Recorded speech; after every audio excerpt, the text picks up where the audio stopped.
Premiership semi-finals, folks. 2 wins for the home team, so the favourites get the jobs done, and everyone's favourite team, Saracens and Leicester, will compete the final.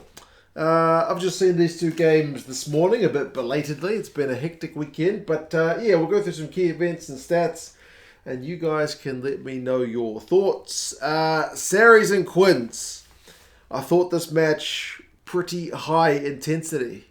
Like, as far as kind of, this level of match goes, both sides came out of this one really firing. I think especially the Quins guys, which is maybe reflected by the fact they scored within 3 minutes. Don Brandt goes over for their first try to put them up 5-0, although Saracens hit back with a penalty not long later.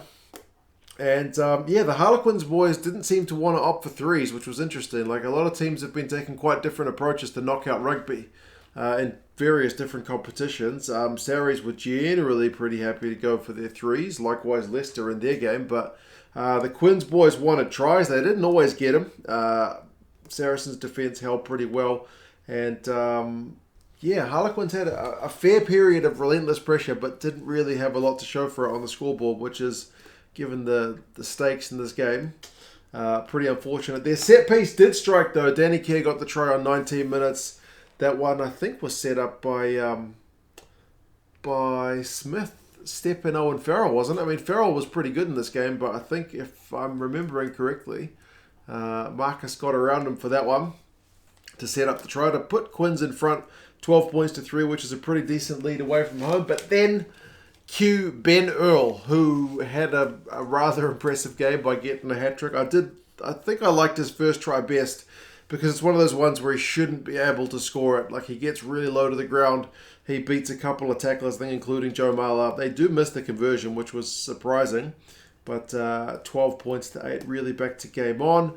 And then, it's a weird turnaround moment where Quins get a try seemingly through Marchant, but they have to go back to look for a knock-on. And it turns out that there's been a high tackle from Walker on Owen Farrell, a bit of head-on-head stuff, which there was a fair bit of over this weekend just generally. So instead of being a try for Quins, it ends up being a yellow card for Quins, which is not the result they would have wanted. I mean, Faz has got blood coming out of his head, but he doesn't seem too fazed by it, to be honest. He's a pretty tough cookie.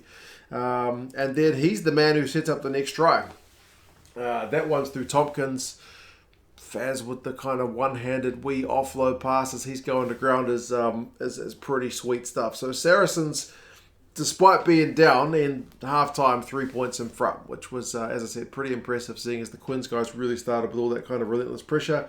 Quins don't do themselves any favours with that fluffed restart. I swear to... Anyway, the amount of coaches who must lose hair seeing their teams absolutely fluff restarts. I get that there's a bit of wind, but... it's almost like the other... People talk about it as kind of like the next kind of set play, right? About restarts. And when you make a meal of it, you open yourselves up. And that one results in Ben Earl flying down the right wing after a few phases, after Quins just can't catch the restart. So kind of the masters of their own demise with that one. Unfortunately, that makes 10-point lead to Sarries. And then I wrote the note game over when Vincent Koch sets up Alan Davis for that try. I mean, Vincent Koch was kind of in the back line for that one. It was pretty slick stuff. So, at that point, it's 27-12. They did miss the conversion, which was, again, a bit uncharacteristic. But, Quins in return, when they did have their momentum, they couldn't break the Saracens' defence. And then Saracens, I guess, wanted to keep a game of it, because then they decided we'll just get a couple... yellow cards. The first one was Daly with a high tackle on Smith. That one gets yellow carded. I thought Simmons, the lock, punched Farrell, but they didn't really look at that one when there was some kind of handbags off the ball stuff. But it did look like he went in at Farrell with some punches flying. But as I said, the TMO seemed to be more looking at a knock on, which had Don Brandt and one of the Saracens guys, was it McFarland? Having a bit of kind of how's your weekend going. But they did get another one. Billy Vunipola with an upright tackle on Esterhazy. It meant it was for a short time, 15-13.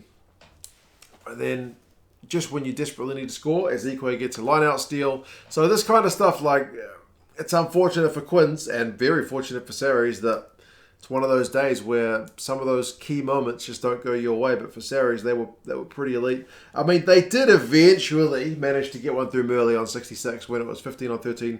They went wide. It was a scrum 10 metres out, so they had to capitalise on that one. But it's still a 10-point game at that point. And Saracens held up the Quins boys after about 12 faces. They just didn't want to let them back into the game, eh? So what can you say? I mean, Lazowski got another yellow card for Sarries with a head-on-head kind of flying out the line moment, which I swear early on in the season was red, but that one is yellow. They seem to be easing off a little bit on the head-on-head reds. They're finding ways to yellow them anyway, from what I've seen earlier in the season. But Saracens gets who? Ben Earl, a minute to go, gets his hat trick. So in the end, man, it's not really much of a competition. The Saracens guys don't really let Quins even back closer than 10 points. So pretty dominant performance, 4 tries, better work from the boot. Some big name players stood up. Ezekwe was really good. Itoje was good. Farrell, like I said, I think he missed that one tackle, but he was pretty solid. Ben Earl with a hat trick, pretty tidy. I mean, run meters 391 and 352 is pretty close. It's not usual that Saracens would outrun Quins in terms of the run meters, but they did in this game. Possession 51-49, territory 44-56, so Saracens edge the possession, but Quins the territory. But the tackling percentage for Harlequins is 87, the one for Saracens is 90. So just those kind of small margins, eh? I mean, the amount of tackles they make is pretty marginal. There's only 10 tackles between the two teams. Esterhazen has 6 defenders beaten. Tompkins has 4. Walker has 15 out of 16 tackles. Ben Earl has 16 out of 16. So not a bad shift for the Saracens boys. The second game with Leicester and Northampton. Leicester certainly took their opportunities, which is not what you can say for Northampton. I mean, I'm looking at Courtnall Scorsan.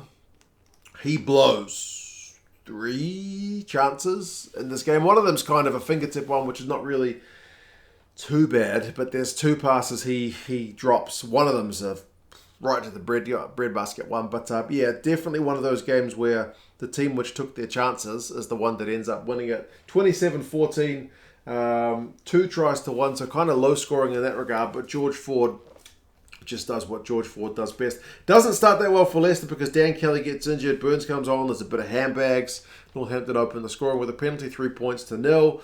Mitchell has a try disallowed. Scorson's involved. The ball's hit his finger, so it's a knock on.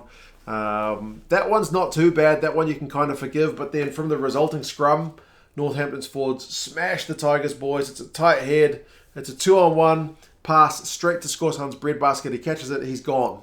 It's a try time all day. Nope, he drops it. He drops it cold. So that's a very, very costly moment for Northampton. And for all their early domination, they had quite a bit of pressure on Leicester. They get 3 points out of it. As soon as Leicester get down, Northampton's in. What do they get? 3 points. So yeah, pretty costly. Northampton, they eventually managed to stretch the Tigers' defence. They got some wide ball, again, out to Scorson's wing. And admittedly, Scorson's had some really cool moments for Northampton this year, but this was not one of them. This one's the tough pass. It's above his kind of left shoulder. He's kind of got to jump to get it. That's one of those ones in a semi-final. If you want to have that kind of X-Factor moment, you catch it. He can't hold it, so that one goes down. It's another chance gone. And then Leicester from their scrum on 31 minutes opt for another penalty. 6 points to 3. Bigger is looking a little bit ginger on his leg, to be honest. He seems to have pulled it or something, so not looking very comfortable, which is not ideal. Leicester's defence holds for a long time before half-time, but Porter ends up getting a yellow card, and Northampton opt for the 3. So it's all even at half-time, but Northampton will certainly wish they'd gotten more points in that first 20 minutes. On 51 minutes, the Leicester boys finally managed to go in front. That one's George Ford. That's turnover ball by Northampton in their own 22, which is not something you want to be doing at any time, let alone a semi-final. Ford goes to a gap, so they're 13-11 up. But, then on 54 minutes, Scorsan has got the chance to redeem himself. And to be fair, he doesn't drop this one. He catches it. It looks like he's going to go on for all money. He's diving to go over the line, but I think it was Porter tackled him and managed to knock the ball loose in the tackle. So nothing going right for Courtnell Scosson. On another day, he could have had a couple of tries easy, but not to be. They do end up getting a penalty to go back in front, but then so do Leicester. So it's kind of 14-13 Northampton, 16-14 Leicester. And then Heffernan on 64 gets yellow carded for a seatbelt. The commentary team didn't like it. I thought that one was a bit tough. Even the TMO seemed to think that one was a penalty only, but Matthew Carley's like, nah, there's force in that one, which is, yeah, I thought that one was a bit, I mean, I'm no ref, but I watch a lot of rugby.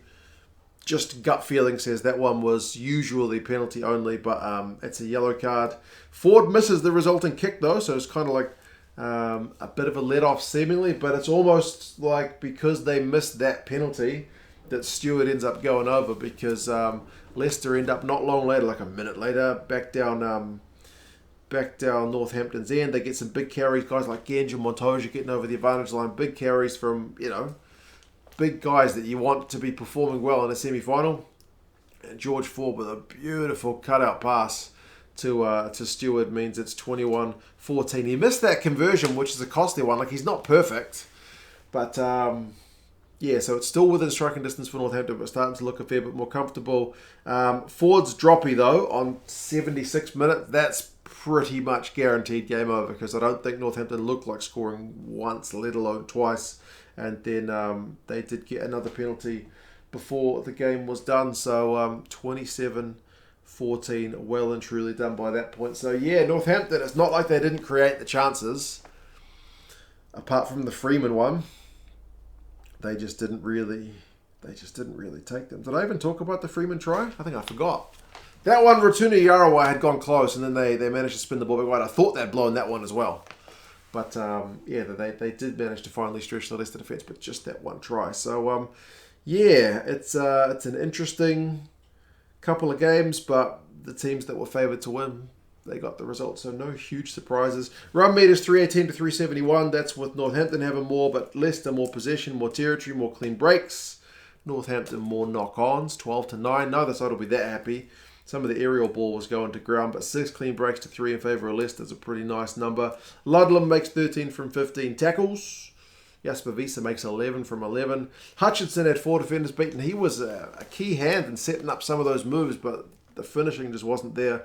Ford, a try assist, 4 defenders beaten. Not bad. Wiese, 9 defenders beaten from 20 carries, which is a massive work rate. So yeah, we will see how things go in the final at Twickenham. It's going to be a massive one from the two big clubs. Who are you guys picking for that one? Should be interesting times. But yeah, not really close in the end of these semi-finals. So the top 2 teams go through to the final, which is, I guess, kind of what you want to see, maybe. Well, anyway, you guys have any thoughts? And yes, I'll talk to you guys again soon. See you later.